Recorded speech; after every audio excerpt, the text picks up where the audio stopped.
Right.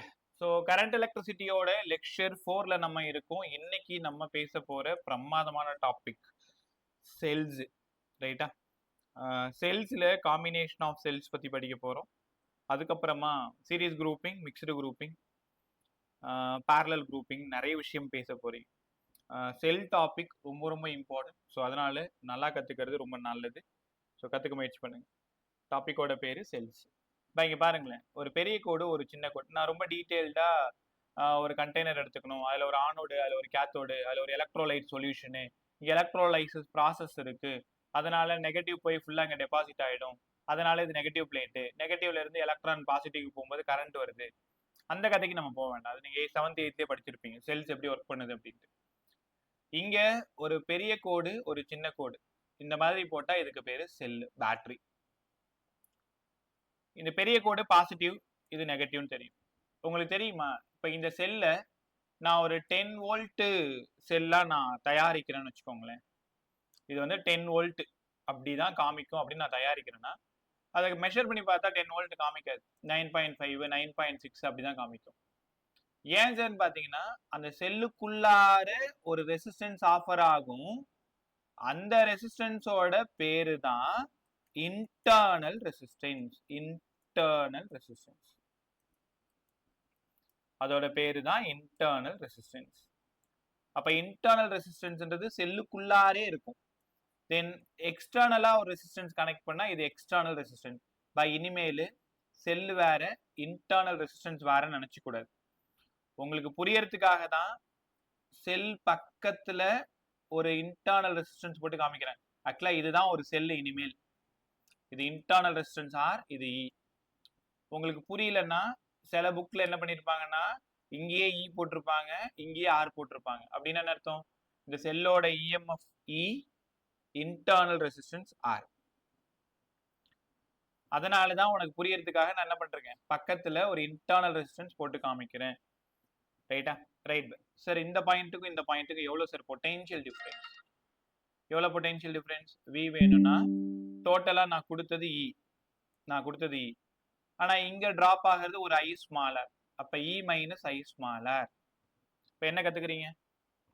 Potential difference between the two ends. இந்த ரெண்டு எண்டுக்கு எனக்கு பொட்டன்ஷியல் டிஃபரன்ஸ் வேணும். ஆனா இங்க இருக்கிற செல் ஆக்சுவலா 10 வோல்ட். ஆக்சுவலா அது 10 தான் காமிக்கணும். ஒரு அக்யூரட்டான செல்லா இருந்தா, ஒரு ஐடியல் செல்லா இருந்தா 10 தான் காமிக்கணும். ஆனா பக்கத்துல நமக்கு தேவையில்லாத ஒரு எதிரி இருக்கான் பாருங்களேன், இன்டர்னல் ரெசிஸ்டன்ஸ். இதுல இருந்து 0.6 வோல்ட் டிராப் ஆயிடும், வேஸ்டா போயிடும். அப்ப 10 மைனஸ் 0.6 9.4 வோல்ட் தான் காமிக்கும். அப்ப இனிமேல் செல்ல பொறுத்த வரைக்கும் V equal to E minus IR. இது potential difference between the ends. Potential difference between the ends V equal to E minus IR. எங்கேயுமே V equal to ER டைரக்டா இருக்காது. அப்படி இருந்ததுன்னா அது ஒரு நல்ல செல், ஐடியல் செல்லுன்னு அர்த்தம். பிராக்டிக்கல் செல்ஸ் எல்லாத்துலயுமே நான் 10 வோல்ட் கொடுத்தா அது 10 வோல்ட் காமிக்காது. மைனஸ் சம் வோல்டேஜ் வந்து அங்க டிராப் ஆயிருக்கும். அதுதான் நம்ம கண்ணுக்கு இங்க தெரியும். So V equal to E minus IR. Right. இன்னும் டாபிக்குள்ளார போகல, டாபிக்குள்ளார போறதுக்கு உங்களை ரெடி பண்ணிட்டு இருக்கேன். ரைட். இதுல ஒரு 3 மார்க் கொஸ்டின், அப்புறம் ஒரு 3 ஒரே 5 மார்க்னு வச்சுக்கோங்களேன். அது ஒரு 3 மார்க். ஃபைன் தி நீங்க ஸ்கூல்ல படிச்சிருப்பீங்க இந்த question. Internal resistance of a cell using volt metre. ஞாபகம் இருக்கா? இந்த கொஸ்டின் ரொம்ப ஃபெமிலியர் 3 மார்க் கொஸ்டின். நமக்கு இதுல ஒரு ஃபார்முலா தேவை. R equal to E minus V by V into R னு ஒரு ஃபார்முலா இப்ப பிறக்க போகுது. நீட் பிசிக்ஸ் இந்த ஃபார்முலால கண்டிப்பா சம் கேட்பாங்க. போர்ட் பிசிக்ஸ் இது ஃபார்முலா எப்படி வந்ததுன்னு அங்க நீங்க 3 மார்க்ல சொல்லணும். கொஸ்டினோட பேரை புரிஞ்சுக்கோங்க. ஒரு செல் இருக்கு சார், ஆமா. செல்லு கூடவே இன்டர்னல் ரெசிஸ்டன்ஸ் இருக்கும் சார், ஆமா. இப்ப அந்த செல்லுல இருக்கக்கூடிய இன்டர்னல் ரெசிஸ்டன்ஸை ஃபைண்ட் பண்ணணும். செல்லுல இருக்கக்கூடிய இன்டர்னல் ரெசிஸ்டன்ஸை ஃபைண்ட் பண்ணணும் யூசிங் வோல்ட் மீட்டர். அப்போ வோல்ட் மீட்டர் எங்க கனெக்ட் பண்ணணும்? இங்க கனெக்ட் பண்ணணும். வோல்ட் மீட்டர் இங்க கனெக்ட் பண்ணணும். இங்க இருந்து ஒரு கீ கனெக்ட் பண்ணணும். டயக்ராம் நான் போடுறதே போட்டுக்கோங்க, யாரும் தப்பு போட மாட்டாங்க. இங்க ஒரு எக்ஸ்டர்னல் ரெசிஸ்டன்ஸை கனெக்ட் பண்ணிக்கணும் இந்த மாதிரி. இப்ப இந்த இன்டர்னல் ரெசிஸ்டன்ஸ் எவ்வளவுன்னு நான் கண்டுபிடிக்க போறேன். but when circuit is open இந்த ரெண்டு எண்டுக்குமான potential difference E minus IR ஒத்துக்கிறீங்களா? அதனால IR equal to E minus V. இந்த சர்க்கியூட் ஓப்பன்ல இருக்கும் பொழுது கரண்ட் இது வழியெல்லாம் ஃபுல்லா ஃப்ளோ ஆகாது, மேலேயே முடிஞ்சிடும், இங்கேயே முடிஞ்சிடும். ஏன்னா ஏதாவது ஓப்பனா இருக்கே. அப்ப இந்த V பாத்தீங்கன்னா இந்த ல இருந்து இந்த IR மைனஸ் பண்ணா எவ்வளவு வருமோ அந்த V தான் காமிக்கும். நீங்க க்ளோஸ் பண்ணிட்டீங்க. இப்ப க்ளோஸ் பண்ணா என்ன சார் நடக்கும்? க்ளோஸ் பண்ணா இங்க I கரண்ட் உள்ள வரும்.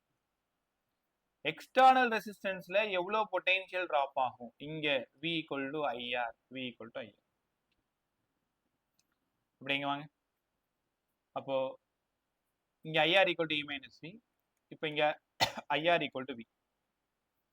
இது செகண்ட் ஈக்குவேஷன், இது ஃபர்ஸ்ட் ஈக்குவேஷன். ஃபர்ஸ்டையும் செகண்டையும் டிவைட் பண்றேன். IR by IR E minus V by V. ஐயும் போயிடுச்சு. உங்களோட தேடல் யாரை நோக்கியது? ஸ்மாலர். ஸ்மாலர்ன்றது internal resistance. E minus V by V into ஒரு 6. E minus V by V into ஒரு 6. இது போர்ட் பிள்ளைங்க ஒரு 2 மார்க்காவோ 3 மார்க்காவோ டக்குன்னு படிச்சுக்கணும். Find the internal resistance using volt meter. ஒரு வோல்ட் மீட்டரை வச்சுக்கிட்டு இன்டர்னல் ரெசிஸ்டன்ஸை கனெக்ட் பண்ணணும். வோல்ட் மீட்டரை வச்சுக்கிட்டு இன்டர்னல் ரெசிஸ்டன்ஸை கனெக்ட் பண்ணணும். ரைட்டா? Harishankar, Marcelin, good evening bye. Venu, good evening bye. Good evening sir. Right, good evening sir. Right bye. R equal to E minus V by V into R. R equal to E minus V by V into R. By கேர்ஃபுல்லா கவனிங்க. அப்ப internal resistance R equal to E minus V by V into R. இதுதான் internal resistance கண்டுபிடிக்கிறதுக்கான formula. சரி, இத some எப்படி sir கேட்பாங்க? எல்லாரும் கேர்ஃபுல்லா கவனிங்க. EMF of a cell ன்னு கொடுத்துருவாங்க 10 volt. Potential drop V 5 volt. External resistance 10 ஓம். இன்டர்னல் ரெசிஸ்டன்ஸ் சொல்லுங்க. R equal to E minus V. E ஒரு 10, V ஒரு 5, by V ஒரு 5, R ஒரு 10. இப்போ நான் எக்ஸாம்பிளுக்கு நம்பர் போட்டு காமிக்கிறேன். இதே நம்பர் தான் கேட்பாங்கன்னா வேற வேற கேட்பாங்க. 5 by 5 into 10 கேன்சல் ஆயிடுச்சு, 10 ஓம். அப்ப இன்டர்னல் ரெசிஸ்டன்ஸ் 10 ஓம். இன்டர்னல் ரெசிஸ்டன்ஸ் இந்த கொஸ்டினுக்கு 10 ஓம். ஃபார்முலா படிங்க கூடவே. R equal to E minus V by V into R. அதிகமா 2 மார்க் ப்ராப்ளம் கிரியேட் பண்ணலாம் போர்ட் பசங்களுக்கு. இல்ல இந்த கொஸ்டினே அப்படியே கேட்கலாம். Find the internal resistance of a cell using voltmeter. ஒவ்வொரு புக்லயும் ஒவ்வொரு மாதிரி டெரிவேஷன் போட்டிருப்பாங்க. உனக்கு எது பிடிக்குதோ போட்டுக்கோ. ஆனா இதுல ரொம்ப சிம்பிள். ஓப்பன்ல இருந்தா E minus IR, க்ளோஸ்ல இருந்தா IR. ரெண்டுத்தையும் ஈக்குவேட் பண்ணிட்டீங்கன்னா முடிஞ்சு போச்சு. ரெண்டுத்தையும் ஈக்குவேட் பண்ணியும் IR equal to E minus IR. இந்த பக்கம் வந்துருச்சுன்னா IR plus IR equal to E. இந்த ஐஆருக்கு பதிலா நம்ம V எடுத்துக்கலாம். அப்ப small IR equal to E minus V அப்படியே போனாலும் இதே ஆன்சர் தான் திருப்பி வரப்போகுது. கத்துக்கிட்டீங்களா? ஸோ என்ன புரிஞ்சுக்கிறீங்கன்னா R equal to E minus V by V into R. Small R equal to E minus V by V into R. சூப்பரா இருந்துச்சா? ரைட். சார் செல் புரிஞ்சிருச்சு. செல்லில் இன்டர்னல் ரெசிஸ்டன்ஸ் கண்டுபிடிக்கிற ஈக்குவேஷனை நாங்கள் கற்றுக்கிட்டோம். அடுத்தது செல்லில் நாங்கள் என்ன படிக்கணும்? Combination of cells. வரப்போகிற அரை மணி நேரம் தான் உங்களுக்கு ரொம்ப இம்பார்ட்டன்ட். எங்க புரியலனாலும் ஸ்டாப் பண்ணிக்கோ, கடகடன்னு கேட்க ஆரம்பிச்சு. Combination of cells. வழக்கம் போல உங்களுக்கு தெரிஞ்ச விஷயம் தான். சீரிஸ் குரூப்பிங், parallel குரூப்பிங், மிக்ஸ்டு குரூப்பிங். நிறைய ஷார்ட் ட்ரிக்ஸ் இருக்கு, நிறைய ஐடியாஸ் இருக்கு. அப்படியே பொறுமையா கத்துக்கிட்டே வாங்க. சீரிஸ் குரூப்பிங்னா என்னங்க சார்? எல்லாமே ஐடென்டிக்கல் செல்ஸ். கொஸ்டினை நீங்க படிக்கணும். ஐடென்டிக்கல்னா ஒரே மாதிரியான முதல்ல ஒரு செல்லு கூடவே ஒரு இன்டர்னல் ரெசிஸ்டன்ஸ் இப்படி போட்டாதான் இது ஒரு செல்லு. இதான் ஒரு செல்லு. அடுத்து ஒரு செல்லு இன்டர்னல் ரெசிஸ்டன்ஸ், அடுத்து ஒரு cell internal resistance. Up to நிறைய கனெக்ட் பண்ணியிருக்கேன். இந்த இடத்துல ஒரு எக்ஸ்டர்னல் ரெசிஸ்டன்ஸை கனெக்ட் பண்ணியிருக்கேன். எல்லா செல்லும் ஒரே செல், ER. இன்டர்னல் ரெசிஸ்டன்ஸும் சேம் தான், செல்லும் சேம் செல்ஸ் தான். கேட்க போற கேள்வி என்ன தெரியுமா கேட்பாங்க, இது வழியா போற கரண்ட் எவ்வளவு போகும்னு கேட்பாங்க. எப்பவுமே உங்களுக்கு கேட்க போறது கரண்ட் ஃப்ளோஸ் த்ரூ இட் எவ்வளோ. இப்போ முதல்ல இந்த கொஸ்டினோட டோட்டல் இஎம்எஃப் கண்டுபிடிங்க. Total EMF 1E 2E 3E 4E 5E 6E NE ஒத்துக்கிறீங்களா? Total EMF NE. ஆமா சார், நிறைய செல்ஸ் இருக்கு, எல்லாத்துமே சேமா இருக்கு, அதனால NE. டோட்டல் ரெசிஸ்டன்ஸ் எல்லாமே சீரீஸ்ல இருக்கிறதுனால 1R 2R 3R 4R 5R NR. கூட ஒரு எக்ஸ்டர்னல் ரெசிஸ்டன்ஸ் சீரீஸ் குரூப்பிங், அதனால பிளஸ் ஆறு. தெரியுதா? இப்ப மேல எல்லாம் சால்வ் பண்ண NR, அந்த NRும் இந்த ஆரும் சீரீஸ், NRும் இந்த கேபிட்டல் ஆரும் சீரீஸ்ல இருக்கு, அதனால ஆட் பண்ணிருக்கேன். கரண்ட் வேணும். எப்பவுமே கரண்ட்டுக்கு காலங்காலமா நீங்க படிக்கிறது டோட்டல் இஎம்எஃப் பை டோட்டல் ரெசிஸ்டன்ஸ்னு புரிஞ்சுக்கணும். Total EMF by total resistance. அப்ப இங்க இந்த ஐ வேணும்னா டோட்டல் இஎம்எஃப் ஒரு NE, டோட்டல் ரெசிஸ்டன்ஸ் ஒரு NR பிளஸ் ஒரு கேபிட்டல் ஆர். அவ்வளவுதான், ஃபார்முலா முடிஞ்சிருச்சு. ஆனா இப்ப கண்டிஷன் கேட்பாங்க, சார் ஒருவேளை NR ரொம்ப ரொம்ப பெருசா இருந்தா ஆரை நெக்லெக்ட் பண்ணிடலாம். அப்ப ஆரை நெக்லெக்ட் பண்ணிட்டா I equal to E by R. ஒத்துக்கிறீங்களா? NN கேன்சல் ஆயிடுச்சு. இந்த கேஸ்க்கு ஆரை நான் விட்டுறேன் அப்படின்னா NE by NR, NN போயிடுச்சு, E by R. இந்த ஈக்குவேஷன் எங்கேயுமே உங்களுக்கு பயன்படாது. அதனால இந்த ஈக்குவேஷனோட பேரு யூஸ்லெஸ் ஈக்குவேஷன் இருக்கும். என்சிஆர்டில அப்படிதான் இருக்கும். Useless equation I equal to E by R. NR ரொம்ப ரொம்ப சின்னதா இருக்கு, R பெருசா இருக்கு. அடுத்தது, அப்ப நம்ம NR நெக்லெக்ட் பண்றோம். இப்ப டோட்டலா I equal to NE by N small r plus capital R. இதுல NR நெக்லெக்ட் பண்ணிட்டா டோட்டல் கரண்ட் வேணும்னா NE by R. இதுல கண்டிப்பா சம் கேட்பாங்க. Total number of cells 10, each EMF 1 volt, total resistance 10 ohm, find the value of current. அந்த டைம்ல neglecting internal ரெசிஸ்டன்ஸ்னு ஒரு வார்த்தை கொடுத்திருப்பாங்க.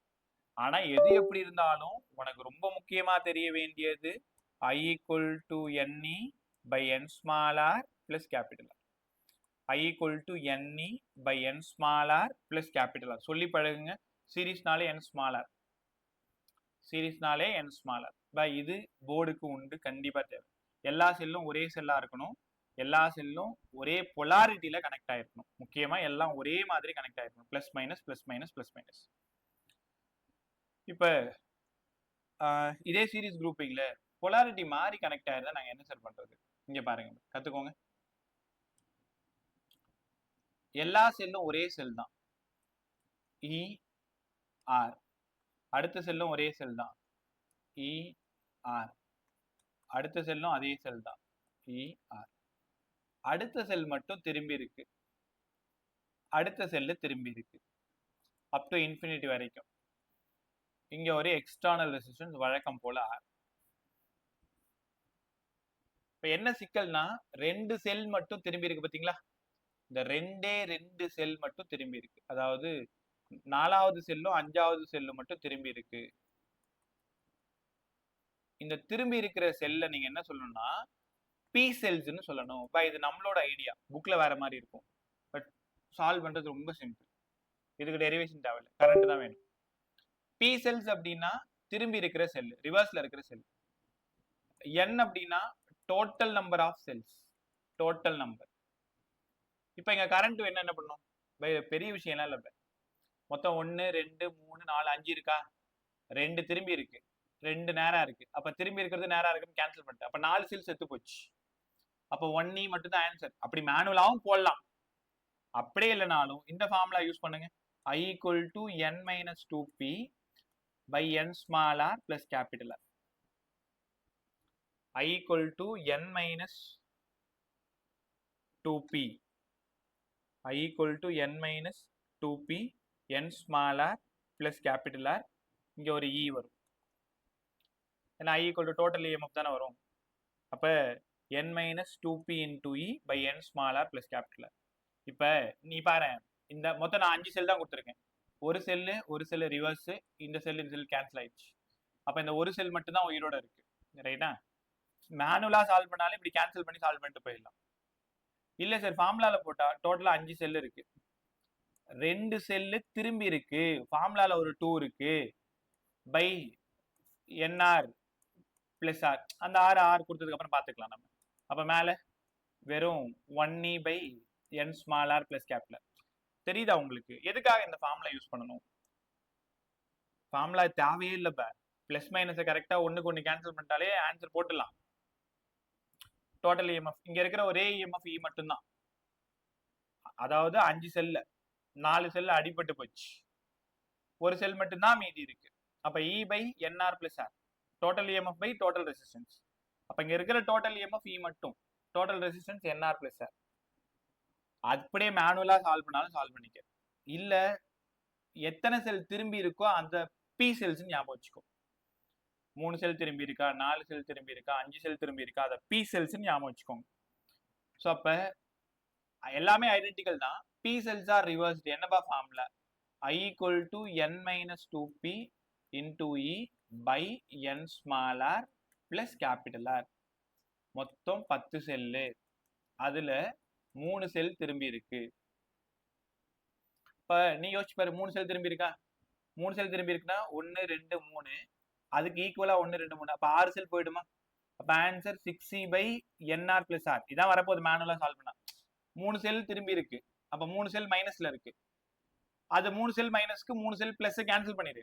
அப்ப 10ல 6 போயிடுச்சுன்னா 4 தான் இருக்கு. 10ல 6 போயிடுச்சுன்னா 4 இருக்க போகுது இல்லையா? 4e by nr plus r. ஃபார்முலால போட்டு பாருங்க. 10 minus 2 into 3 e by n small r plus capital R. 6 4e by nr plus r. தெரியுதா? உன் விருப்பம் தான். இது திரும்பி இருந்தா இந்த ஃபார்முலா யூஸ் பண்ணிக்கோங்க. கண்டிப்பா கரண்ட் கேட்பாங்க. Out of n cells p cells are reversed. Out of n cells p cells are reversed. Out of n cells p cells are reversed. அப்ப இந்த ஃபார்முலா நம்ம பயன்படுத்தணும். ரைட்டா? Prathika good evening ma'am. Jerome and Joshua good evening bye. Good evening sir.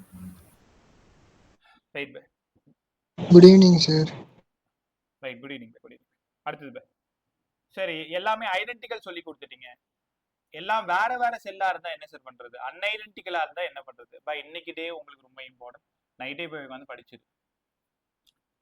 Sir இந்த செல் E1, இந்த resistance R1, E2, R2, E3, R3, இதே எல்லாம் வேற வேற செல் சார். அப்ப வேற வேற செல்லா இருந்தா என்ன பண்ணணும்? மேனுவலா தான் கரண்ட் கண்டுபிடிக்கணும். மேனுவலா எப்படி கண்டுபிடிப்பீங்க? I வேணும்னா total EMF E1 plus E2 plus E3 அப்படியே போயிட்டே இருக்கும். யாராவது சொல்லுங்க, ஒரு செல் மட்டும் திரும்பி இருந்தா அதை என்ன பண்ணணும்? இப்போ ஒரு E4 செல் திரும்பி இருக்கு, இங்க என்ன பண்ணணும்? Minus E4. அவ்வளவுதான். So minus E4. எந்த செல் திரும்பி இருக்கோ அங்க மைனஸ் போட்டுக்கணும். பை எல்லாமே ஒரே ஐடியா தான். உனக்கு நிறைய விஷயம் அதுல இருக்கேன்னு வந்து சொல்லிட்டு இருக்கேன். சேமா இருந்தா பிளஸ் மைனஸ் கேன்சல் பண்ணிடு, சேமா இல்லைன்னா அந்த வேல்யூ மைனஸ் பண்ணிடு, அவ்வளவுதான். பை என்ஆர் எல்லாமே சீரீஸ்ல இருக்கா? R1 plus R2 plus up to Rn plus ஒரு கேபிட்டல் ஆர். மேல இருக்கிற எல்லா ரெசிஸ்டன்ஸோடையும் இந்த resistance capital R series combination, ஏன்னா பெண்டு. அப்ப இது என்ன பண்ணணும்? E equivalent by R equivalent plus R. உனக்கு தான் தெரியும்ல, எப்ப கரண்ட் கேட்டாலும் total EMF by total resistance. இங்க 2 விதமான ரெசிஸ்டன்ஸ் இருக்கு, இன்டர்னல் எக்ஸ்டர்னல் இருக்கு, அதனால ஆட் பண்ணிக்கிறோம். ரெசிஸ்டன்ஸ்ல காரணம் கொண்டு மைனஸ் போட்டுறாத, ரெசிஸ்டன்ஸ்ல மைனஸே வரக்கூடாது. செல்லு நேரா இருந்தா பிளஸ் போடு, செல்லு மாறி இருந்ததுன்னா அந்த இடம் மட்டும் மைனஸ் போடுங்க. இப்ப இந்த 4 கொடுத்துருக்கேன், அதனால E1 plus E2 plus E3 minus E4. Value சேமா இருக்குன்னு அவசியம் இல்லை. இது மூணுத்தையும் ஆட் பண்ணு. 10 8 7 6 25 மைனஸ் 6 19. கேன்சல் பண்ணணும். நீ சேமா இருந்தாதான் நீ கேன்சல் பண்ணுவ, சேமா இல்லைன்னா அப்படியே மைனஸ் பண்ணிட்டு by R equivalent plus R. கத்துக்கிட்டீங்களா? பஸ் சீரிஸ் குரூப்பிங் எல்லா ஐடியாவும் சொல்லியிருக்கேன். சேமா இருக்கணும், நேரா இருக்கணும், அடுத்தது சேமா இருக்கணும், சில செல்ஸ் திரும்பி இருக்கணும். அடுத்தது எல்லாமே வேற வேற மாதிரி இருக்கணும். நேராவும் இருக்கலாம், தலைகீழவும் இருக்கலாம், பொலாரிட்டி மாறி இருக்கலாம். கண்டிப்பா சம் கேட்பாங்க, ஜாக்கிரதையா பார்த்துக்கோங்க. இது சீரிஸ் குரூப்பிங் ஃபுல்லா முடிஞ்சது. அங்கிருந்து பேரலல் குரூப்பிங். ப்ராப்ளம் சால்விங்க்கு ரொம்ப இம்பார்ட்டண்ட்டாக இருக்கிறது பேரலல் குரூப்பிங் தான். நேற்று நிறைய பேர் சால்வ் பண்ணி அனுப்பிச்சிருந்தீங்க. இப்போ பார்க்கும்போது ரொம்ப ஹாப்பியாக இருந்தது. சரி, கொடுக்குற வேலையை செஞ்சுருக்கீங்க அப்படின்ட்டு. பட் இருந்தாலும் வழக்கம் போல் சில பேர் அது கண்டுக்க கூட இல்லை. கேட்குற அளவுக்கு நீங்கள் சின்ன குழந்தைங்க இல்லைன்னு நான் விட்டுட்டேன். ரைட்டா? ஸோ உனக்கு பொறுப்பு இல்லை. நானும் திரும்ப திரும்ப சொல்லிட்டு தான் இருக்கேன். நிறைய கொடுக்கல, 5 சம் தான் கொடுத்தேன். அந்த 5 சம்மையும் சால்வ் பண்ணி அனுப்புறதுக்கு உனக்கு நேரம் இல்லைன்னா அடுத்தது நான் எப்படி உனக்கு ஒர்க் கொடுக்குறதுன்னு எனக்கு தெரியல. ரொம்ப உங்களை திட்டலை, வருத்தப்படுறேன், வேற ஒன்றும் இல்லை. 5 சம்முக்கு எவ்வளோ நேரம் எடுப்பது? அதிகபட்சம் ஒரு சம்முக்கு 5 நிமிஷம் வச்சுட்டா கூட 25 நிமிஷம் தான். உன்னால நேற்று அந்த 12 மணிக்குள்ள 25 நிமிஷம் கொடுக்கவே முடியல, அவ்வளோ பிஸியா இருந்த. ரைட்டா? ஜெயிக்கணுன்ற அக்கறை இல்லை. Right bus. அந்த பக்கம் நான் போல. அப்புறம் போனால் நிறைய பேச ஆரம்பிச்சிடணும். நேராக பேரலல் குரூப்பிங் வந்துருங்க. இப்போ parallel grouping cells are connected in parallel. பை இதில் 2 மாடல். எல்லாமே ஒரே செல்லா இருந்தா, வேற வேற செல்லா இருந்தா. முதல்ல ஐடென்டிக்கல் அழகா சொல்லித்தரேன், நல்லா கத்துக்கணும். ஒரு செல்லு ஒரு இன்டர்னல் ரெசிஸ்டன்ஸ், இன்னொரு செல்லு இன்னொரு இன்டர்னல் ரெசிஸ்டன்ஸ், இன்னொரு செல்லு இன்னொரு இன்டர்னல் ரெசிஸ்டன்ஸ். எல்லா செல்லும் பேரலல்ல கனெக்ட் ஆயிருக்கு. ஆமா சார், பார்த்ததுமே தெரியுது. எல்லா செல்லும் same cells. Identical cells are connected in parallel with external resistance R. இப்போ நீங்க என்ன பண்ணணும்?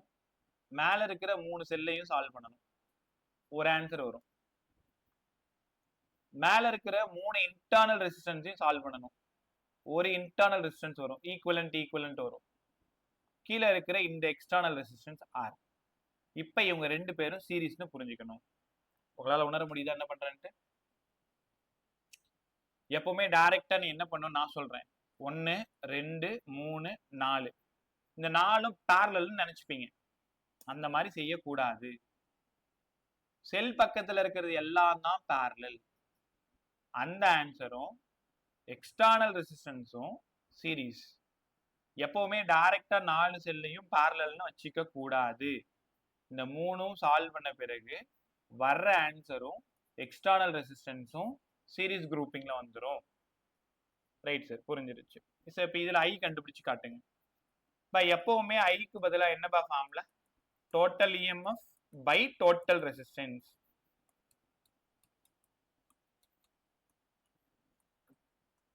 Total EMF by total resistance. எல்லா செல்லோட இஎம்எஃப்பும் இ, எல்லா செல்லும் பேரலல்ல தான் இருக்கு. அதனால பேரலல்ல பொட்டென்ஷியல் சேம்னு உங்களுக்கு நல்லா தெரியும். டோட்டல் இஎம்எஃப் வெறும் இ மட்டும், ஒரே ஒரு இ மட்டும். ஏன் சரி என் போடக்கூடாதா? சீரீஸ்ல இருந்தாதான் என் போடணும். இது பேரலல்ல இருக்கிறதுனால பொட்டென்ஷியல் சேம். அதனால 10 வோல்ட் 10 வோல்ட் 10 வோல்ட்டா இருந்தா ஆன்சரும் 10 வோல்ட், ஒரு 10 வோல்ட் தான் போடணும். என் டோட்டல் ரெசிஸ்டன்ஸ் இதை மட்டும் கொஞ்சம் கேப்ல கவனி. 3மே பேரலல்ல இருக்கு. எப்படி எழுதணும்? 1/r 1/r 1/r, பேரலல்ல இருக்கிறதுனால. அதனால 3/r. r ஈக்குவலன்ட் வேணும்னா r/3. சார் ஒருவேளை நிறைய இருந்தா என்ன சார் பண்றது? r/n. அப்ப பேரலல் குரூப்பிங் இந்த 3த்தையும் சால்வ் பண்ணா என்ன ஆன்சர் வருது? r/3 actual. பட் நிறைய இருந்தா r/n. அப்ப என்ன கத்துக்கிறீங்க? இங்க ஒரு இ மட்டும் இருக்கு, இந்த இடம் ஒரு r/n மட்டும் இருக்கு, இந்த இடம் ஒரு r மட்டும் இருக்கு. இப்ப சொல்லுங்க, r/n-ம் r-ம் சீரிஸ். கத்துக்கிறீங்களா? ஸோ இங்க இருந்து கரண்ட் தேடி போயிட்டு இருக்கோம். கரண்ட் தேடி போனா I = total EMF by total resistance r/n-ம் r-ம் ஆட் பண்ணிக்கிறீங்க. அதனால E/r + nr/n மேல போயிடுச்சு. அப்ப இனிமேல் பேரலல் குரூப்பிங்னாலே உங்களுக்கு ஞாபகம் வர வேண்டிய formula Ne/n capital R + small r. இப்பதான் உனக்கு ஒரு சின்ன குழப்பம் வரும். சீரிஸ் குரூப்பிங்ல என்ன ஃபார்முலா சொல்லி கொடுத்தேன்? I = Ne/n small r + capital Rன்னு சொல்லி பழகணும். Small r series grouping. Series குரூப்பிங்ல ஸ்மால் r வரணும். பேரலல் குரூப்பிங்ல ஞாபகத்துக்காக பெரிய ஆர் வரணும். ஞாபகத்துக்கு தான், வேற ஒண்ணும் இல்லை. பேரலல் குரூப்பிங்ல பெரிய ஆர், கேபிட்டல் ஆர் வரணும். கேபிட்டல்னா சி, அதெல்லாம் மறந்துடுவேன். பேரலல் குரூப்பிங் பெரிய ஆர் வரணும். சீரிஸ் குரூப்பிங் ஸ்மால் ஆர் வரணும். அப்ப சீரிஸ் குரூப்பிங்ல எல்லாமே ஐடென்டிக்கலா இருந்ததுன்னா NE by N small R plus capital R. Parallel குரூப்பிங்ல எல்லாமே சேமா இருந்ததுன்னா NE by N capital R plus small ஆர்னு புரிஞ்சுக்கணும். ஞாபகத்துக்கு series grouping SA small R, parallel grouping P பெரிய ஆர், NR பக்கத்துல, N பக்கத்துல வரணும். N பக்கத்துல, இங்க N பக்கத்துல என்ன வந்துருச்சோ இங்க அதுக்கப்புறம் வேற ஒண்ணு இருக்கும். இங்க N பக்கத்துல கேபிட்டல் ஆர் வந்துருச்சுன்னா இங்க ஸ்மாலா இருக்கும். இப்ப பேரலல் குரூப்பிங் என்னப்பா formula? NE by N parallel P பெரிய ஆர் பிளஸ் இன்னொரு ஆர் ஸ்மால். எக்ஸாம் ஹாலில் ஃபார்முலாவை ரீகலெக்ட் பண்றதுக்கு தான், வேற ஒன்றும் இல்லை. எவ்வளோ பெரிய ரகசியம்லாம் இல்லை. அந்த நேரத்தில் நம்மளால டெரிவேஷன் போட்டுன்னு அங்கேருந்து ஃபார்முலாலாம் எடுத்துட்டு வந்துருக்க முடியாது இல்லை. இதுல 2 கண்டிஷன் சொல்லித்தாங்க சார். ஒருவேளை NR ரொம்ப பெருசா இருந்தா ஆரை விட்டுருங்க. அப்ப I equal to NE by NR, NN போயிடுச்சு. வெறும் E by R மட்டும்தான் இருக்கு. இங்க NA இல்லை. அப்ப ஒரு செல்லுக்கு மட்டும்தான் கண்டுபிடிக்க முடியும். அந்த ஈக்குவேஷனை வச்சுக்கிட்டு நம்ம ஒன்றும் பண்ண முடியாது. Equation is useless equation. NR வந்து ரொம்ப சின்னதா இருக்கு, R பெருசா இருக்கு. NR விட்டுருங்க. அப்ப I equal to NE by R. இந்த ஈக்குவேஷன் தான் யூஸ்ஃபுல் ஈக்குவேஷன். ரைட்டா? இதுல கண்டிஷன் சொல்லுவாங்க பாரு. Negligible internal resistance, negligible external resistance. Negligible internal கேட்க மாட்டாங்க பெருசா. நெக்லிஜிபிள் எக்ஸ்டர்னல் கேட்டாங்கன்னா NE by Rன்னு கத்துக்கணும். இந்த ஃபார்முலா போடணும். ரைட்டா? ஸோ இப்போ எவ்வளோ நேரம் என்ன கற்றுக்கிட்டீங்க? பேரலல் குரூப்பிங், எல்லாமே same cell. Identical cells are connected in parallel. Formula total EMF by total resistance. Main formula I equal to NE by N capital R plus small r. Series grouping NE by N small r plus capital R. இங்க N capital R plus small r. இப்போ அடுத்தது உன்னோட கேள்வி, sir எல்லாமே வேற வேற செல்லா இருந்தா நாங்க என்ன சார் பண்றது? சானா கூட நீங்க சானா சவுண்ட் செக் பண்ணிக்கோ. Right bye. பேரலல் குரூப்பிங்ல அன்ஐடென்டிக்கல் செல் பை இந்த 10 நிமிஷம் ரொம்ப இம்பார்ட்டன்ட். நிறைய சம்மையில் வரப்போது பார்த்துட்டே வா. நான் இந்த மாடல்ல 2 சம்ம இப்போ உங்களுக்கு தரேன். அந்த சம்மை ட்ரை பண்ணுங்க, அப்பதான் உங்களுக்கு புரியும். Unidentical cells are connected in parallel. Unidentical cells, இந்த ஐடியாவை யூஸ் பண்ணுங்க, ரொம்ப நல்லா இருக்கும். நீங்க கிர்ச்சாஃப்லாவே யூஸ் பண்ண தேவையில்லை. இந்த ஃபார்முலாலே அழகா சம் போட்டுடலாம். கொஞ்சம் ப்ராக்டிஸ் பண்ணீங்கன்னா கரண்ட் எலக்ட்ரிசிட்டி ஒன்றும் இல்லாத பண்ணிடலாம். Unidentical cells are connected in parallel. Sir நல்லா பார்த்து சொல்லுங்க. ஒரு செல்லு E1, இன்னொரு செல்லு R1, ஒரு செல்லு E2, இன்னொரு செல்லு R2. ரெண்டுமே வேற வேற cell, connected with external resistance R. இப்ப இதோட கரண்ட் கண்டுபிடிங்க. எல்லா செல் கொஷின்லயுமே நீங்க கரண்ட் தான் கண்டுபிடிக்கிறீங்க. எல்லா செல் கொஷின்லயுமே நீங்க கரண்ட் தான் கண்டுபிடிக்கிறீங்க. அப்ப கரண்ட் வேணும்னாலே காலங்காலமா நீ படிக்கிறது E equivalent by R equivalent plus R. ஏன்னா இது ரெண்டுத்தையும் சால்வ் பண்ணா R equivalent கிடைக்கும். அந்த R equivalentum இந்த கேபிட்டல் ஆரும் சீரீஸ், அதனால பிளஸ் பண்ணிருக்கேன். ரைட்டா? சோ இந்த E equivalent எப்படி சார் கண்டுபிடிக்கிறது? கேர்ஃபுல்லா கவனி. E equivalent எப்படி கண்டுபிடி சொல்லி தரவா? E equivalent ஃபர்ஸ்ட் செல்ல ஃபர்ஸ்ட் ரெசிஸ்டாரால டிவைட் பண்ணிருங்க, E1 by R1. செகண்ட் செல்ல செகண்ட் ரெசிஸ்டாரால டிவைட் பண்ணிருங்க, E2 by R2 by 1 by R1 by 1 by R2. இந்த நீங்க தப்பு பண்ணவே மாட்டீங்க. எப்பவுமே ரெண்டு செல் வேற வேற செல் இருந்ததுன்னா E equivalent ஈஸியா கண்டுபிடிச்சிடலாம். ரெண்டு செல் வேற வேற செல் இருந்ததுன்னா E1 by R1, E2 by R2 by 1 by R1 plus 1 by R2. ஞாபகம் வச்சுக்கிறீங்களா? பட் ப்ராப்ளம் சால்விங் வரும்போது கொஞ்சம் கஷ்டமா இருக்கும். அதனால நம்ம இன்னும் கொஞ்சம் சிம்பிளிஃபை பண்ணலாமா? உங்க புக்ல எல்லாம் என்சிஆர்டில நீங்க படிக்கிற புக்ல எல்லாம் இந்த ஃபார்முலா எப்படி இருக்கும்னா E1R2 plus E2R1 by R1 into R2 அதே மாதிரி கீழே R1 plus R2 by R1 R2 இங்க கிராஸ் மல்டிப்ளை பண்ணீங்கன்னா இந்த R1 பை R கேன்சல் ஆயிடும், டினாமினேட்டர் சேம் இடத்துல இருக்கு 1 by x by 1 by y.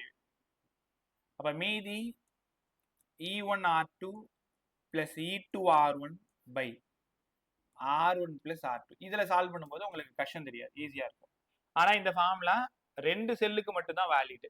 3 செல்லா இருந்தா வேற வழி இல்லை, அப்படியே தான் போட்டாகும். E1 by R1 plus E2 by R2 plus E3 by R3 by 1 by R1 plus 1 by R2 plus 1 by R3. இங்க 2 செல்லா இருந்தா மட்டும்தான், காதுல வாங்கு, 2 செல்லா இருந்தா மட்டும்தான் E1R2 plus E2R1 by R1 plus R2. கேர்ஃபுல்லா கவனிங்க. இப்போ மறுபடியும் கவனி, ஒரு செல்லு ஒரு ரெசிஸ்டர் E1 R1, இன்னொரு செல்லு இன்னொரு ரெசிஸ்டர் R2, இது E2. ஒரு எக்ஸ்டர்னல் ரெசிஸ்டன்ஸோட கனெக்ட் பண்ணியிருக்கேன். கேள்வி எப்பவுமே கரண்ட்டை கண்டுபிடி, இதான் கேள்வி. அப்ப கரண்ட்டை கண்டுபிடிக்கணும்னா 2 செல் மட்டும் தான் இருக்கு. சார் என்ன சொல்லி கொடுத்தாங்க? E1 R2 E2 R1 கீழே R1 பிளஸ் R2, தெரியாம E1 பிளஸ் E2 போட்டுறாரு. இல்ல இந்த ஃபார்முலா டக்குன்னு உனக்கு ஞாபகம் வரலன்னா மெயின் ஃபார்முலா 1 R1ஆல டிவைட் பண்ணும், 2 R2ஆல டிவைட் பண்ணும். பை வழக்கம் போல 1 பை R1 1 பை R2. இவனும் இவனும் ஒண்ணுதான், உருவம் மாறி இருக்கு. இதுல டிவைட் பண்ணி போறதுக்கு கஷ்டப்படுவீங்களேன்றதுக்காக இந்த ஃபார்ம் கொடுத்தேன். இல்ல இதே உனக்கு ஓகேனா இது சால்வ் பண்ணிக்கோ. அதே மாதிரி ரொம்ப முக்கியமான விஷயம், நான் இப்ப ரெண்டும் சேம் போலாரிட்டியில போட்டிருக்கேன். சேம் போலாரிட்டியில போட்டிருக்கேன். இதே இப்ப டயக்ராம் டிரா பண்றேன், அதுக்கு யாராவது பதில் சொல்லுங்க. E1 R1 E2 R2 external resistance R. இதுல உங்ககிட்ட தெளிவா சொல்லிட்டேன், E1 பை R1 தான் பெருசா இருக்கு E2 பை R2 விடன்னு சொல்லிட்டேன். இப்ப இது 10, இது 2 சால்வ் பண்ணா 5, இது 4, இது 2 சால்வ் பண்ணா 2. அப்ப 5 தானே பெருசு, 2 சின்னது இல்ல. இதுக்கு யாராவது ஃபார்முலா E ஈக்குவலன்ட் சொல்லுங்க. வழக்கம் போல E1 பை R1 சொல்லுங்க. E1 R1 minus E2 R1 R2 by R1 minus R2. அங்கதான் தப்பு பண்றீங்க. ரெசிஸ்டார்ல மைனஸ் வரக்கூடாது. ரெசிஸ்டார்ல எப்பவுமே மைனஸ் வரக்கூடாது, இங்கதான் மைனஸ் வரணும். அதுக்குதான் நான் என்ன பண்றேன், E1 பை R1 பெருசா இருந்தா E1 by R1 minus E2 by R2 by 1 by R1 plus 1 by R2.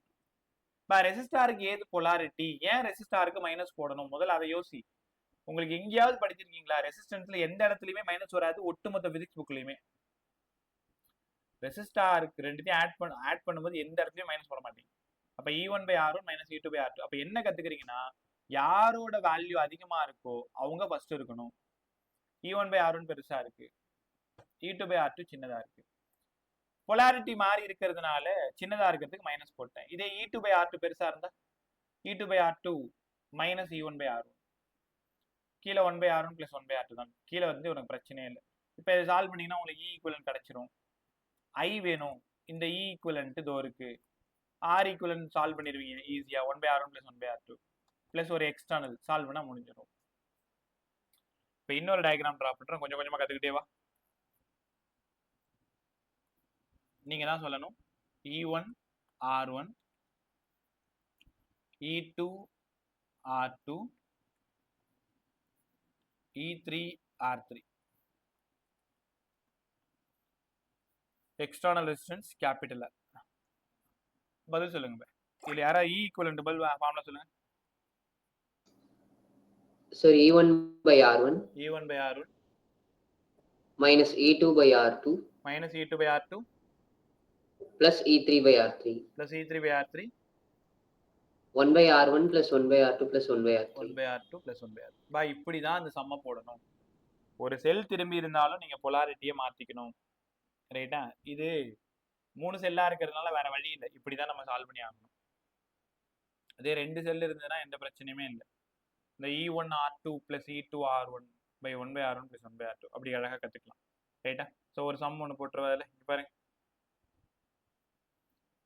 First cell 10 volt, internal R1 2 ohm, second cell 8 volt, R2 2 ohm, external resistance 1 ohm.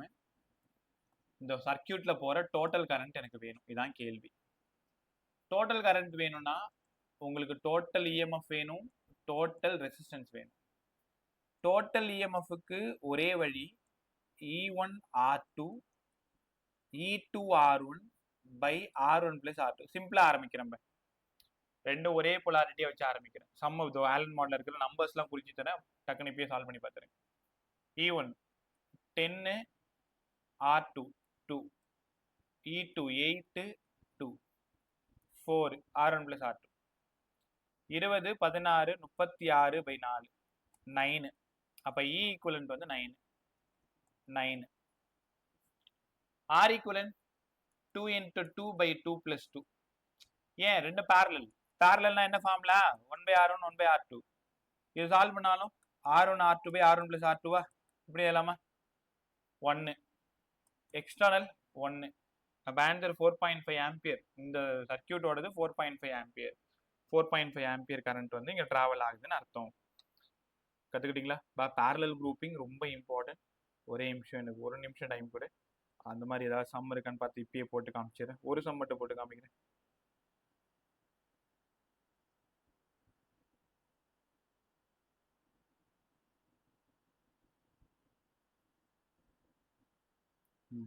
நீங்க நினைக்கிற மாதிரி அப்படியே சர்க்கியூட்ஸ்லாம் வளைச்சி வளைச்சி போட்டிருப்பாங்க, ரொம்ப டஃப்பாக இருக்கிற மாதிரிலாம் இருக்கும். எதை பற்றியும் யோசிக்காது, அவ்வளோ ஈஸியாக இந்த சம்மை சால்வ் பண்ணலாம். இப்போ குரூப் பாரு, சம் நம்பர் 51 பார்க்கவே ஏதோ கஷ்டமாக இருக்கிற சம் மாதிரியே இருக்கும், ஆனால் சம் குழந்தை ஒன்றுமே இல்லை. இங்கே பாருங்களேன், எல்லாம் குரூப் பார்த்துக்கோ. மாடலில் 51 எக்ஸைஸ் 1. இப்போ இங்கேருந்து ஒரு 15 வோல்ட் கொடுத்துருக்காங்க, இங்கேருந்து ஒரு 6 ஓம் கொடுத்துருக்காங்க, இங்கேருந்து ஒரு 3 ஓம் கொடுத்துருக்காங்க, இங்கேருந்து ஒரு 6 ஓம் கொடுத்துருக்காங்க, இங்கே ஒரு 45 வோல்ட் கொடுத்துருக்காங்க. கீழே எதுவுமே கொடுக்கல. என்ன கேட்டிருக்காங்கன்னா, இது ஏ கொடுத்துட்டாங்க, பி கொடுத்துட்டாங்க, சி கொடுத்துட்டாங்க, டி கொடுத்துட்டாங்க. இது வழியாக போகிற கரண்ட் கேட்குறாங்க, இது வழியாக போகிற கரண்ட் கேட்குறாங்க. இப்போதான் நீங்கள் ரொம்ப ஸ்மார்ட்டாக யோசிக்கணும். நடுவில் எந்த செல்லுமே இல்லை. எல்லாரும் என்ன பாரு, பிடியில் எந்த செல்லுமே இல்லை. அப்போ இது E1 கொடுக்கணும், இது R1 கொடுக்கணும், இது E2 கொடுக்கணும், இது R2 கொடுக்கணும். எவ்வளோ சிம்பிளாக சால்வ் பண்ண போகிறேன். ஆக்சுவலாக கிர்ச்சாஃப் லா வச்சு சால்வ் பண்ணாலும் அழகாக ஓடியாந்துடும். ஆனால் கிர்ச்சாஃப் லாவை விட ஈஸி செல் வச்சு போடுறது, காம்பினேஷன் ஆஃப் செல் வச்சு போடுறது. கிர்ச்சாஃப் லாவில் நேற்று என்ன பண்ணோம், பெரிய செல்லுலேருந்து கரண்டோட டைரக்ஷன் போடுவோம், கரண்ட்டை பிரிப்போம், கரண்ட்டை பிரிச்சுட்டு லூப் ரூல் போடுவோம். லூப் ரூல் சேம் டைரக்ஷனாக இருந்தால் மைனஸ் போடுவோம். செல்லில் ப்ளஸில் பூந்து மைனஸில் வந்தால் மைனஸ், மைனஸில் பூந்து ப்ளஸில் வந்தால் ப்ளஸ்ன்னு போடுவோம். பட் இது அதை விட ஈஸி. ரொம்ப முக்கியமான விஷயம், இங்கே ப்ளஸ் இருக்கான்னு பார்த்துக்கோ, இங்கே ப்ளஸ் இருக்கான்னு பார்த்துக்கோ. அப்போதான் ரெண்டு ஒரே பொலாரிட்டியில் இருக்குன்னு அர்த்தம். ஆக்சுவலாக அந்த செல் எப்படி தெரியுமா இருக்கு, இப்படி தான் இருக்கு, இப்படி இருக்கு. இதை எப்படி ரீஅரேஞ்ச் பண்ணிக்கலாம். 45 6 15 6 3. இப்போ இது வழியாக போகிற கரண்ட் கேட்குறாங்க. வழக்கம் போல் நீங்கள் என்ன பண்ணுங்க, ஃபஸ்ட்டு 2 மட்டும் சால்வ் பண்ணுங்க. E1 by R1 15 by 6, E2 by R2 45 by 6, 1 by 6 1 by 6. இல்லைன்னா வழக்கம் போல் நம்ம formula E1 R2 E2 R1 by R1 plus R2. இந்த ஃபார்முலாவில் வேணாலும் போட்டுக்குவோம், விருப்பம் தான். ரைட்டா? ஸோ டினாமினேட்டர் சேமாக இருக்கிறதுனால 45 15 மேலே 60 பை ஒரு 6. இங்கே 1 by 6 1 by 6 2 by 6 1 by 3 இல்லை 2 by 6 2 by 6. இந்த 6க்கு இந்த 6 போயிடுச்சு. இப்போ ஆன்சர் 30. இப்போ இந்த இடத்துல டோட்டல் செல்லு 30, டோட்டல் இஎம்எஃப் வந்து 30 வோல்ட், டோட்டல் இஎம்எஃப் 30 வோல்ட். கற்றுக்கிட்டீங்களா? இதை நீங்க இன்னும் ஸ்மார்ட்டா இருந்தா ஈஸியா கண்டுபிடிச்சிடலாம். இந்த 2 ரெசிஸ்டாரும் சேமா இருந்தா, 2 பொலாரிட்டியும் சேமா இருந்தா, ரெண்டுத்தையும் மைனஸ் பண்ணிக்கலாம். 45 மைனஸ் 15 30. அதான் ஆன்சர். ஆனா எழுதுறதுக்கு போட்டு காமிக்கணும். மார்க் போறதுக்கு நீங்க இதை எழுதணும். பட் காம்படிட்டிவ்ல அந்த வேலையே இல்லை. 2 ரெசிஸ்டார் சேமா இருந்து பொலாரிட்டியும் பிளஸ்ஸா இருந்ததுன்னா அப்படியே மைனஸ் பண்ணிக்க வேண்டியதான். 45 15 30. சரி, டோட்டல் இஎம்எஃப் கண்டுபிடிச்சிட்டீங்க. இப்போ டோட்டல் ரெசிஸ்டன்ஸ் கண்டுபிடிங்களேன். டோட்டல் ரெசிஸ்டன்ஸ் பாருங்க, 1/6 1/6 2/6 1/3 திருப்பி போட்டீங்கன்னா 3. அப்ப ஆர் ஈக்குவலண்ட் வந்து 3. இப்போ கரண்ட் வேணுமா? கரண்ட் வேணும்னா E/R plus R. E/R plus R. E வந்து டோட்டலா 30. இந்த R தெரியும் 3. எக்ஸ்டர்னல் ரெசிஸ்டன்ஸ் ஒரு 3. சால்வ் பண்ணா ஏதோ ஒரு ஆன்சர் இருக்கும். இப்போ உங்களால உணர முடியுதா? என்ன பண்ணியிருக்கேன்? இது மேலே சொல்லி கொடுத்த அதே பேரலல் குரூப்பிங் தான். என்ன டயக்ராம் மாற்றி வச்சிருக்கேன். நான் அவனை இப்படி போட்டு காமிச்சேன், ரைட்ல இருக்கிற மாதிரி போட்டு காமிச்சேன். ஆனால் அவங்க என்ன பண்ணியிருக்காங்க, மூணாவதா ஒரு ரெசிஸ்டார் கொடுத்துட்டு அது வழியா எவ்வளோ கரண்ட் போகும்னு கேட்பாங்க. அப்போ நீ என்ன பண்ணணும்? E1/R1 plus E2/R2 by 1/R1 plus 1/R2. அங்கிருந்து ஈக்குவலண்ட் ஆர் ஈக்குவலண்ட் எல்லாத்தையும் கண்டுபிடிச்சு கரண்ட் எடுத்துட்டு வந்து இங்க 3 ஆம்பியர்ல வந்து 3 ஓம்ல வந்து எவ்வளவு கரண்ட் போகும்னு கண்டுபிடிக்கணும். கத்துக்கிட்டீங்களா? ஸோ இந்த ஐடியாவில் செம்ம ட்ரை பண்ணு, ரொம்ப ரொம்ப இம்பார்ட்டன்ட். அடுத்தது ஒரு நிமிஷம்.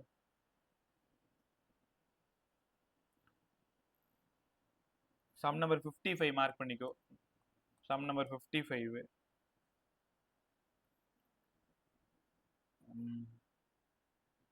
Sum number 66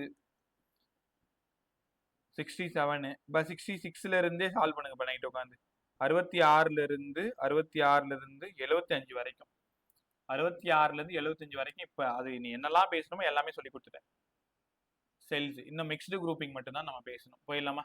so parallel grouping பார்த்தாச்சு, சீரிஸ் குரூப்பிங் பார்த்தாச்சு. 2 குரூப்பிங்லையும் சேம் செல்லு, அதாவது ஐடென்டிக்கல் அன்ஐடென்டிக்கல் பேசிட்டோம். மிக்ஸ்டு குரூப்பிங் போர்டுக்கு ரொம்ப இம்பார்ட்டன்ட். நமக்கு ஒரே ஒரு ஃபார்முலா மட்டும்தான் வேணும். மிக்ஸ்டு குரூப்பிங் ஆஃப் செல்ஸ் ஒரு 10 to 15 minutes. Mixed grouping of cells நல்லா கற்றுக்கோங்க.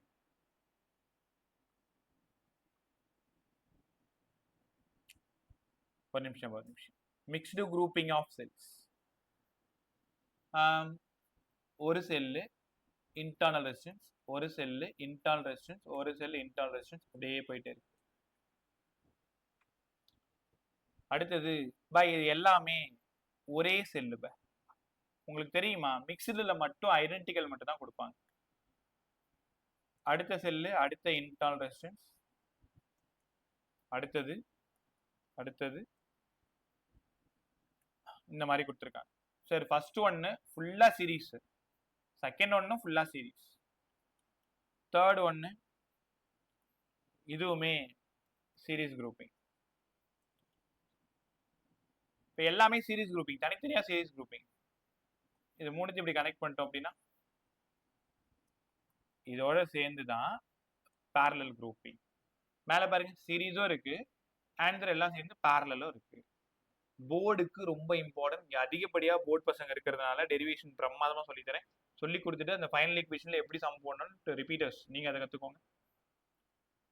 மிக்ஸ்டு குரூப்பிங் ஆஃப் செல்ஸ் கொஞ்சம் யோசிச்சு பாருங்க. ஃபர்ஸ்ட் ரோல மட்டும் டோட்டல் இஎம்எஃப் எவ்வளோ? ஃபர்ஸ்ட் ரோல மட்டும் ஒரு என்இ சார், இஇஇ. செகண்ட் ரோல என்இ, தேர்ட் ரோல என்இ. அப்ப இந்த பக்கம் எழுதி வச்சுக்கிறேன், டோட்டல் இஎம்எஃப். இந்த என்இ என்இ என்இ எல்லாம் பேரலல், அதனால என்இ. ஆமா சார். ஃபர்ஸ்ட் ரோல ரெசிஸ்டன்ஸ் என்ஆர், செகண்ட் ரோல என்ஆர், தேர்ட் ரோல என்ஆர். மூணுமே பேரலல், என்ஆர் என்ஆர் என்ஆர் பேரலலா. அப்ப எப்படி எழுதணும் பேரலலுக்கு? 1/NR 1/NR 1/NR.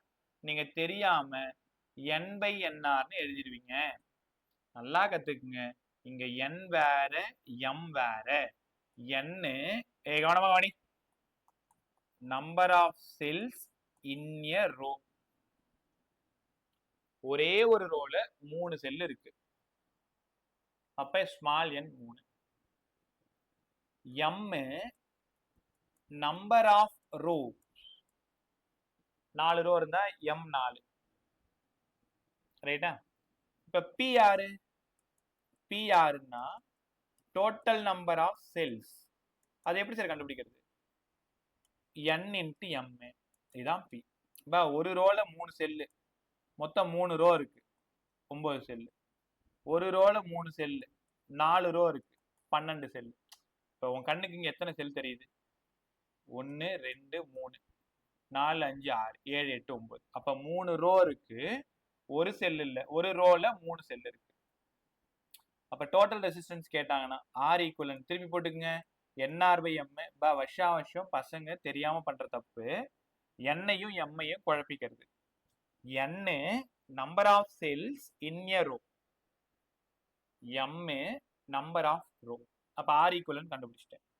அப்ப I கண்டுபிடிச்சலாமே ஈஸியா, ரொம்ப ஈஸி. இப்ப இந்த அப்படியே அவ்வளவுதான், டோட்டல் EMF போட்டுக்கிறேன், டோட்டல் ரெசிஸ்டன்ஸ் போட்டுக்கிறேன், அங்கேருந்து கரண்ட்டுக்கு வந்துடுறேன். அப்ப கரண்ட் வேணும்னா இப்படி ஆரம்பிங்க, டோட்டல் EMF டோட்டல் ரெசிஸ்டன்ஸால டிவைட் பண்ணா கரண்ட் கிடைச்சிரும். Total EMF NE. ஆமா sir. Total resistance NR/M plus ஒரு R. ஏன் NR/M பிளஸ் ஒரு R? இங்க பாருங்க, ஃபர்ஸ்ட் 3 ரோவை சால்வ் பண்ணீங்கன்னா NR/M, அந்த NR/M-ம் கேபிட்டல் ஆரும் சீரிஸ் காம்பினேஷன்.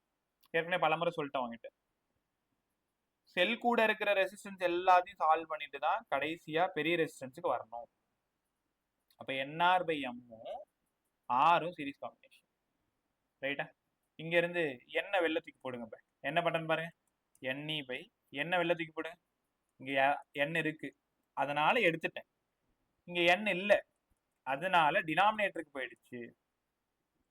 அப்ப n போய் சேர்ந்துருச்சு. ஃபைனலா கரண்ட். அப்ப கரண்ட் கேட்டாங்கன்னா E/R/M plus R/N.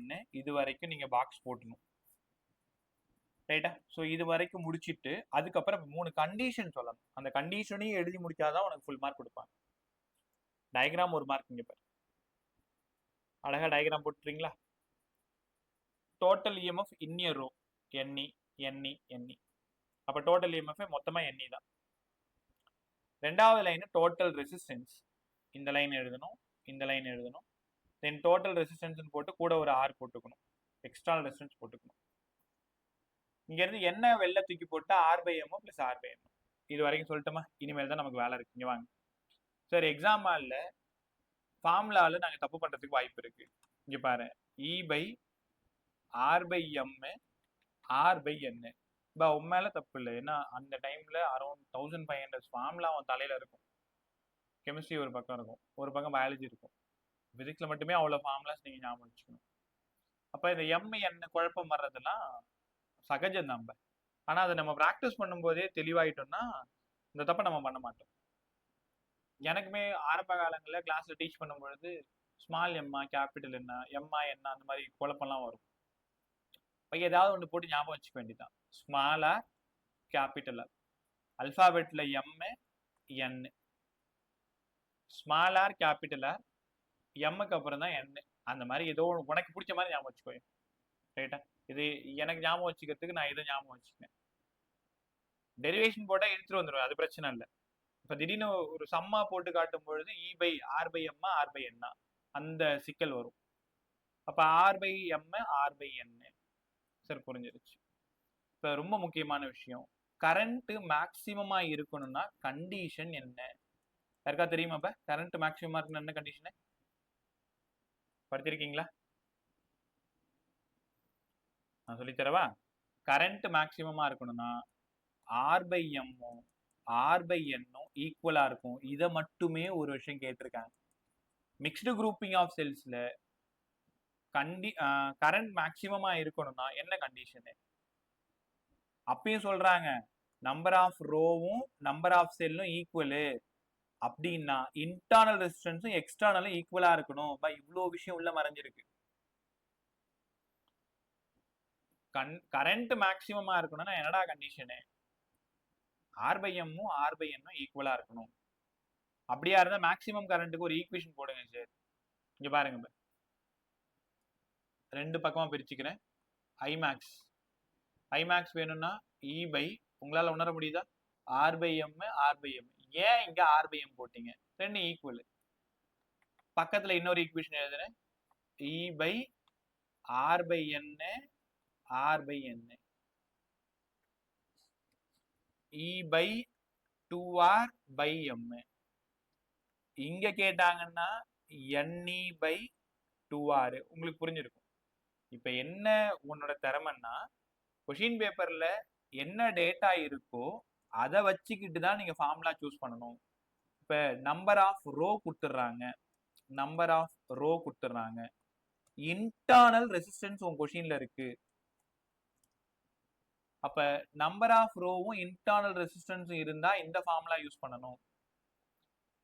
Number of cell கொடுத்துட்றாங்க, எக்ஸ்டர்னல் ரெசிஸ்டன்ஸ் கொடுத்துட்றாங்க, அப்ப எந்த ஃபார்முலா யூஸ் பண்ணணும் மேக்ஸிமம் கரண்ட்டுக்கு? இதெல்லாம் இண்டிவிஜுவல் திறமைன்னு வச்சுக்கோங்க. இந்த ஃபார்முலாவை சூஸ் பண்றது, ஃபார்முலாவை ஐடென்டிஃபை பண்றது. எனக்கு ஒரு சிக்கலும் இல்லை. இப்போ நான் பாட்டு அழகாக டயக்ராம் போட்டால் சூப்பராக எக்ஸ்பிளைன் பண்ணிட்டு வந்துடுவேன். கடைசி வரைக்கும் உனக்கு சூப்பராக சொல்லி கொடுத்துருவேன். என்ன பிரச்சனைனா எக்ஸாம்பிள் அந்த என்ன ஃபார்முலாவை நம்ம எடுத்துட்டு வந்து சம் போடணும். இங்கே பாதி பேருக்கு இருக்கிற பெரிய பிரச்சனை அதுதான். சார் கொஷின் புரியுது, டேட்டா எடுத்துட்டேன், நான் என்ன ஃபார்முலா யூஸ் பண்ணுறதுன்னு தெரியல. இந்த கேள்வி 7 வருஷமா 1 லட்சம் டைமாவது என் காதில் விழுந்திருக்கும். அவ்வளோ கொஷின் ரைஸ் ஆகிட்டே இருக்கும். அதனால ஃபார்முலா சூஸ் பண்ணிட்டேன்னா நீ ஜெயிச்சிருவேன். அந்த கொஷின் கரெக்டாக 4 மார்க் தூக்கிட்டு ஓடியாந்துடலாம். So I max ME by 2r, I max NE by 2r. டேட்டாவுக்கு தகுந்த மாதிரி ஃபார்முலாவை சூஸ் பண்ணிக்கோங்க. சரி, ஐமேக்ஸ் கண்டுபிடிச்சிட்டோம். ஆனால் பவர் மேக்ஸ்லாம் கூட கேட்டிருக்காங்களே. பவர் மேக்ஸ் வேணும்னா I2 R. உங்களுக்கு தான் தெரியும்ல பவர் மேக்ஸ் ஐமேக்ஸ், நாளைக்கு சொல்லித்தரேன். Power equal to VI, power equal to I2 R, power equal to V2 by R. இதெல்லாம் 9th 10th படிச்சிருப்பேன். மறுபடியும் நம்ம நாளைக்கு பேச தான் போகிறோம். Power max I max square by R, I max square into R. I max square M square E square by 4r square into R. இது அப்படியே ஆப்ஷனில் இருக்கும். சம்மா கேட்டாலும் சரி, இல்லை மிக்ஸ்டு குரூப்பிங்கில் பவர் மேக்ஸ் கேட்டாலும் சரி, இது அப்படியே ஆப்ஷனில் இருக்கும். அப்படி இங்கே வந்தீங்கன்னா power max I max into R square N square E square by 4r square into ஒரு ஆர். என்ன உனக்கு தான் இங்கே ஐ தெரியும்ல, NE பை மறந்துட்டேனே 2r, NE பை 2r. அப்போ n square E square by 4r square into R. Capital R வந்து கீழே ஒரு ஆர் மட்டும்தான் இருக்கும். மேலே n இருந்துச்சுன்னா கீழே ஒரு ஆர் மட்டும்தான் இருக்கும். மேலே m இருந்துச்சுன்னா கீழே 4r ஸ்கொயர்னு இருக்கும், ஆர் ஸ்கொயர்னு இருக்கும். கற்றுக்கிட்டீங்களா? இதெல்லாம் எழுதி பார்த்தா மட்டும்தான் உனக்கு வரும். Sir mixed grouping of cells இன்னொரு டைம் ஃபாஸ்ட்டாக ரிவைஸ் பண்ணுங்களேன். கேப்ல கவனி. டோட்டல் கரண்ட் வேணும்னா total EMF NE by total resistance NR by M by external resistance. இந்த ஈக்குவேஷன் தான் ஸ்டார்ட் ஆகுது லெசன், அந்த கொஷின். 5 நிமிஷம் உனக்கு இன்னொரு டைம் இதை சொல்லி கொடுத்தோன்னு அனுப்புகிறேன். அதுக்கப்புறமா என்ன தூக்கி வெளில போட்டிங்கன்னா R பை M ஆகுது, R பை N ஆகுது. அவ்வளோதான். இப்போ கரண்ட் மேக்சிமமாக இருக்கணும்னா R பை எம்மும் R பை என்னும் ஈக்குவலாக இருக்கணும். அப்போ மேக்சிமம் கரண்ட்டுக்கு 2 ஃபார்முலா கிரியேட் பண்ணணும். ஒன்று ME பை 2R, இன்னொன்று I max NE by 2R. M வந்தா இன்டர்னல் வரும், N வந்தா எக்ஸ்டர்னல் வரும், மறந்துடாது. இங்க இருந்து பவர் மேக்ஸ் கேட்டாங்கன்னா M square E square 4r square into R, ஏன்னா I ஸ்கொயர் ஆர். இங்க இருந்து பவர் மேக்ஸ் கேட்டாங்கன்னா N square E square 4r மட்டும்தான். ஏன்னா பக்கத்தில் இருக்கிற ஒரு ஆரும் இந்த ஆர் ஸ்கொயரும் கேன்சல் ஆயிடுச்சு, அதில் இருக்கிற ஒரு ஆரும் கேன்சல் ஆயிடுச்சு. இவ்வளோ விஷயம் நீங்கள் ஃபுல்லாக பேசணும். டயக்ராம் ஒழுங்காக ட்ரா பண்ணணும். டயக்ராமில் எல்லாமே ஐடென்டிக்கலாக இருக்கிற மாதிரி காமிக்கணும். அதே மாதிரி பேரலல் குரூப்பிங் ரொம்ப இம்பார்ட்டன்ட். பேரலில் பொலாரிட்டி ரொம்ப ரொம்ப இம்பார்ட்டன்ட். சேமாக இருந்ததுன்னா ப்ளஸ் போட்டுக்கோ, E1 by R1 plus E2 by R2. ஏதாவது ஒன்று மாறி இருந்ததுன்னா நடுவில் மைனஸ் போட்டுக்கோ, E1 by R1 minus E2 by R2. கற்றுக்கிட்டீங்களா? சீரியஸ் குரூப்பிங்லும் ஐடென்டிக்கல், அன்ஐடென்டிக்கல், ரிவர்ஸ் இந்த 3 விஷயத்தையும் நல்லா கற்றுக்கணும். Right bye. ஒரே நிமிஷம் கொஷின் மார்க் பண்ணிக்கோ.